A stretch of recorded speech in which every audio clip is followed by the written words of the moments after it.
to get back into a little humble beginnings because you finally are back into a role you wanted to be in Yeah, after a pretty long long hiatus. departure from doing all that. Oh Because yeah. this is what you were getting the degree in to do. Yeah, so I went to school in 2016 to 2020, Quinnipiac, for economics and legal studies. And I was kind of torn between the law world and the economics world. I kind of liked both equally, but mostly because they're both very logic driven fields. Hmm. Like economics, even though now it's all political, when you're learning about it, it's all just the facts and the numbers, Numbers and don't, numbers don't you lie. can use numbers to lie, Yeah. but when you have access to the raw data, Hmm. there's no bias in numbers. Yeah. Well, it gets a little weird, like When sourcing for yeah, when you have to get to the point where like, all right, where am I getting this data from? yeah, That's like that, when I yeah. was on the research team, and we'll get into that, but we took economic data from all over different countries, and we always had to have a little asterisk next to China's numbers Oh yeah, because because you they're just can't trust anything yeah, that's they're coming out of there. communist, and you never know if they're accurately reporting, you know. So there is a little bit of that, but like the way my macroeconomics teacher explained it was, economics and especially macroeconomics is like driving a car, but you can only look in the rearview mirror. How so? You're talking to a creative writing major, Yeah. remember? So This is you're not. I am the so math the only stupid. way you can navigate is just everything that's happened in the past. Oh, okay. Yeah, I see what that means. Yeah, I see that. everyone says you have to do this, you have to raise rates, you have to There's do no this. Nostradamus. That's why, like, Yeah. technically, even though it's business related, we were in the School of Arts and Sciences Oh. because it's a science where you have theories, and you can play with those theories, and You can come up with. It's like kind of like sciences. yeah, If you are in a state of not knowing, all you can do is take everything that's come before that we now know yeah, and have the ability to measure, and based on that, come up with a theory. But then until you do the work of trying to disprove your theory yeah, and kind of through trial and error discovering, okay, this theory is actually solid, yeah. then Yeah, and it's a little weird nowadays because it used to be, you changed a rate or you changed, something, or inflation changes. You don't usually see the effects for a year to 6 months. right. Now, because of the way markets are so diversified with crypto and, growing speculation and What do you things think going about on in the crypto? world. I don't know. I fought crypto for a long time, and I think it's really dumb. But at the same time, I mean, going back to that macroeconomics professor, he taught his class in a really cool way Hmm. where day one of school, he said, we're all in this class on a remote island. So we started day one on the remote island, and then, okay, so you have fish. I have, salt. I'm going to trade with you. Eventually, the population gets bigger and bigger. How do we keep track of these transactions now that there's more Right. people? And that's how It money was comes. easier when it was Yeah. hand to hand Yeah. trading, literally. And then money comes along. And then what is money? It's just a placeholder for Representation of the trade that's yeah, about to take I place. agree that this salt is worth this amount of money, which would have been the you know, equivalent of this much fish Right. And in as the currencies past. change, it still reflects the value Yeah. of where that original thing's coming from, even if the currency rate's a little bit different. Yeah. It So still just stands as the valuation of the exchange of hands of but the item. you see it with crypto because obviously anything that gets to that point then becomes money Yeah. essentially, because once enough, Whatever we attach value to. because that's all it is we agree that this is worth this amount Right. of money. Like it used to be the gold system, but even then, gold Yeah. followed that same idea of we just deemed this shiny metal Yeah, to because have it's value rare, but it's not just even because it's really hard to that rare. find. But even Mhm. though it's not that, we just like it because it's shiny. Yeah, It's because it's what really they used to use. exactly. It And looked nice and it was attractive to us. but And then we got like population increased, and we didn't have enough gold to to represent, represent yeah. the amount of wealth that would potentially Which is happen. why gold's typically a pretty sound investment. It only increases in value. Gold not to come like Joel Heyman, but I love Joel on the old RT podcast. but he was always right. Even Seb, my buddy Seb, just started buying gold. Seb's buying gold. Seb's buying gold because That creature. Yep, because it is historically always the safest thing to peg your money to, because it's a rare. Historically, it's up. Always. Well, just by nature of what you're investing on, it's a resource, and it's a there's a finite amount of it on the earth. Mm-hmm. As there's more people, there will be less access to it, and therefore it's just the value of that item. It's just there's no, unless I guess technically if we entered, and who the fuck knows if this is ever gonna happen, if there's a state of like fluctuation mass population wise, the value of gold would no longer be such a stable thing just by that logic. It would actually probably increase because you have less gold and more people. You know, but would you end up with less gold? There's you would have the same amount of gold, but more people. I'm like in let's say Thanos snapped his fingers and half of people disappear. It's a dream. The price of gold would drop, wouldn't it? By that logic. If snaps his fingers, because there's less people, the same amount of gold that there ever was, so it's technically more accessible. That's why economics is weird, because you would have these conversations and the professor would even, pose these kind of things and there's no answer.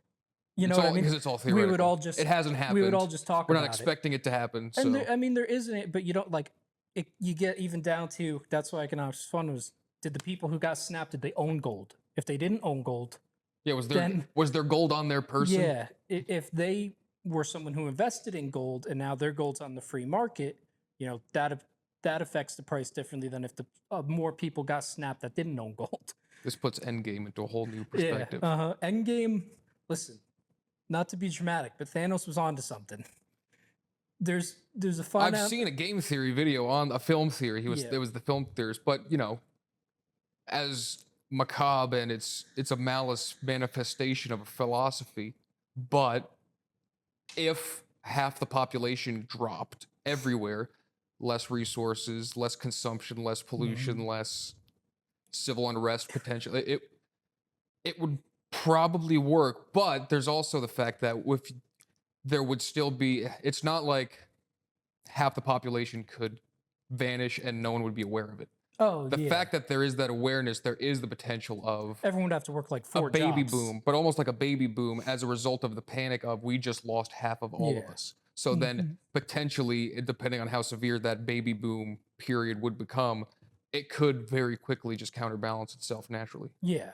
But again, you would have there's still an entire generation gap, because however quickly we get back to 100%, there would start to be like a phase in life where there's now like a ton of 15 to 20-year-olds and everybody else on the planet is 70. Well, that's what happened with Dad's generation. Oh, the retail, brick and mortar. Yeah. Well, just their generation in general. The baby boomers, Chuck, our grandparents, they all had a bunch of kids. And then they all got old. And then the kids started to get, there was a bunch of people in the workforce, then they had kids. Yeah. And it's just, now our generation is finally starting to. Yeah, I've been reading a lot about that. Like people need to start, like they're saying, just based in like a lot of other countries in America, like we actually need to start having children, because it's like every woman. We're going to reach like a critical population point, meaning like a birth rate point where if we don't surpass it and start making enough people, like it'll actually be dangerous for like the human species. Yeah, I think that's a little dramatic when they're saying that. I don't think it can ever actually get to that point unless like we have a mass dry out of all resources. Yeah, and then you decided, I'm not doing law, I'm going to finance. Yeah, that was tough. Well, not even necessarily. I mean, I was kind of still torn between the two worlds. And, part of my legal studies, because I'm technically a certified paralegal still, but to get that certification, you had to do a certain amount of hours at a practice. I remember that you were working there. I was, not to toot my own horn, I was pretty good at law. Like, just because it was fact-based, You would have the facts of a case. It's interesting that it is fact-based, but there's still an element of like... Yeah, it's weird. It's all open to interpretation. There's theater to it. There's theater to it. If you're a good lawyer, you have to be able to sell a case. And that's what I was good at. So they give us a case, and you'd have to look up all the relevant cases. And there's different levels of courts. There's local courts, district courts, federal courts. Right. A federal court that is in your district is binding case law for that district. Okay, so it becomes the precedent. Yes, that's the legal precedent of, so like if someone makes a decision in the lower court, a judge does, but it doesn't match with the federal court, that person can, go for a retrial. Okay, I see. But then say like, well, that's not a good example because New Jersey case is kind of set, but like say Wyoming, they set a precedent and I'm in New Jersey. You can still use that case as argumentative if it's a high enough court. If it's like a federal court or like a district court, right? You can say the district court of Wyoming found blah blah blah blah blah. And I was good about that. Because at that highest level, it could potentially transfer over to New Jersey. Yeah, and it's all about kind of making the judge and the jury kind of weigh what I mean. And don't forget, only 4% of cases, I think it is. I might have to, it's either 14 or 4. There's a 4 in there. When I was in there, only about 4 of them actually go to trial in front of a jury and all that. So really, you want to just have the strongest argument so that a judge can look at it and say, I can make a decision on this. Right. So when I had to go to placement for my hours for my certificate, she was like, I have some corporate law firms that you could probably get into and you'd be really good there. And I was like, I wanted to be defense attorney. It's like, I want to go into criminal justice. And she was like, no offense. She was like, but why do you want to go? I was like, I'd like to help people. And she's like, that's what people say. She's like, it's not really. You're going to have to represent. Yeah, she's like, you'll help people, but that's not really what you think it's going to be. And I was like, no, I think it'll be good. And man, was she right. Yeah. I should have went corporate and just like learned that side because one, you dealt with some really, granted, a lot of people were very appreciative of what we were doing, for them. But obviously there were a lot of people who we were the bad guys still. Right. Because everyone thinks I hired an attorney, they're going to get me off. Right. That's why I spent the money. Yeah. And really the attorney's job is to get you the most favorable outcome. Right. Depending on what you did. Just represent you as best I can. Yes. Like we had a guy who was looking at 20 years because he would hang out outside Port Authority in New York. And he'd wait for like semi-illegal immigrants to come by. And he knew that they would need rides to like other places in New York to get to, where they're going to be staying or, they had a job lined up or family or whatever. And he would pick them up and he would drive them all around the East Coast. He'd take them up to Maine. He'd drive these people around for like 18 hours, kidnap them essentially. And then they'd be like, where are you taking us? Where are you taking us? And then he'd say, oh, we're at your destination. You owe me $5,000. You've been in this car for 18 hours. So we actually, and he got hit, it was a whole thing. That is diabolical. He did it. Did it with thousands of people. He made like hundreds of thousands of dollars and then gambled it all away. Oh man! And part of his sentence was he had to take gambling courses. You mean this guy wasn't doing well? You kidding me? Oh my god! It sounds like. But and he would lock the doors with like they'd have kids in the car and this. Oh and that. jeez. So there's a whole other litany of charges. I'm sure he was getting hit with on top of that. Yeah. And our attorney Bob, he got this guy a deal of 8 years. 8 years. That is looking good. And for that kind of action. Yeah. And the day of the trial. Well, no, the day of sentencing. So that he was already found guilty. Sentencing is when the judge just says, the jury found you guilty. Right. Here's your charges. Here's how much time I'm sentencing you to. Right. And the judge has leeway in that. He can decide if I go with this deal. Yeah.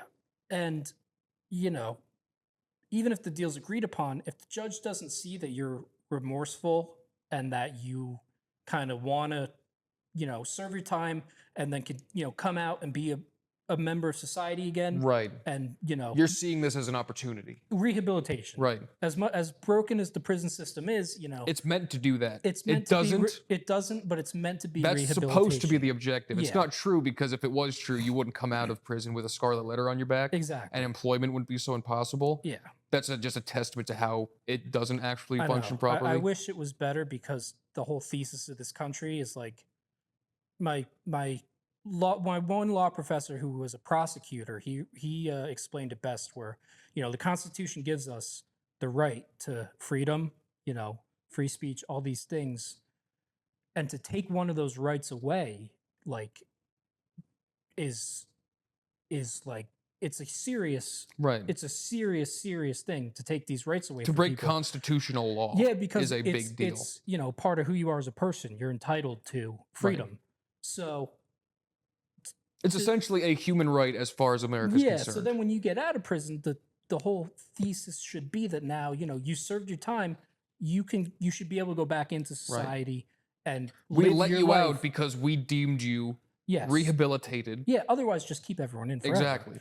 But this guy, on the day of the trial, I mean, my poor boss even drove to the prison or to the jail to have a meeting with him that Sunday before the trial or the sentencing, and said, here's all you have to say. They agreed to 8 years. Don't say anything else. Right. Like, it's a good deal. Just take it. Please. We showed up on Monday to the sentencing, and this guy had written the judge a letter about how, he's accepting his punishment, but only God can judge him. And he's found God now that he's been in jail, which, I mean, a lot of people do, but he kind of placed the blame more on, like, you mean nothing to me. Only God can, say what I did was wrong. Right. And, God forgives, and it's a good sentiment, but it doesn't ring as. But it doesn't ring. It didn't hit the mark he wanted it to hit. Right. And my boss did not know about it until we were in the courtroom, and we had to go outside and read the letter, and he was shitting his pants, and the judge slapped him with 18 years.